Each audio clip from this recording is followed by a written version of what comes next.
এসো দোয়া শিখি। আরাফ আর আফ্রিদার সাথে আল্লাহর পথে চলবো সবাই, সুন্নাহ হককে নিয়ে হাতে।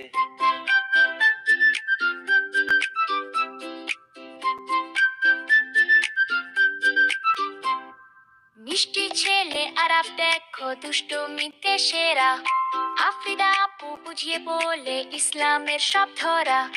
বাবা শেখান সঠিক পথ। উফ, এই বৃষ্টিটা একদম পচা। এখন আমি ফুটবল খেলবো কিভাবে? আরে আরাফ, বৃষ্টিকে পচা বলতে নেই, জানো না? বৃষ্টি হলো আল্লাহর বিশেষ রহমত। রহমত আবার কি? রহমত কি আমাদের ফুটবল খেলতে দেয়? কি হয়েছে আরাফ? আমার বীরের মন খারাপ কেন? বাবা, দেখো, বৃষ্টির জন্য আমার খেলা বন্ধ হয়ে গেল।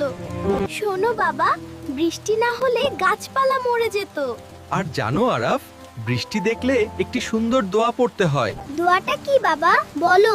আল্লাহুম্মা সাইয়িবান নাফিয়ান। আল্লাহুম্মা সাইয়িবান নাফিয়ান। এটার মানে হলো, হে আল্লাহ, আমাদের উপর উপকারী বৃষ্টি বর্ষণ করুন। হ্যাঁ, যাতে এই বৃষ্টি আমাদের জন্য অনেক কল্যাণ নিয়ে আসে। আল্লাহুম্মা সাইয়িবান নাফিয়ান। এখন আর বৃষ্টির উপর রাগ নেই তো ফুটবলার? একদম না, আমি এখন থেকে বৃষ্টি দেখলেই এই দোয়াটা পড়ব। এসো দোয়া শিখি আরাফের সাথে, এসো দোয়া শিখি। হা হা হা।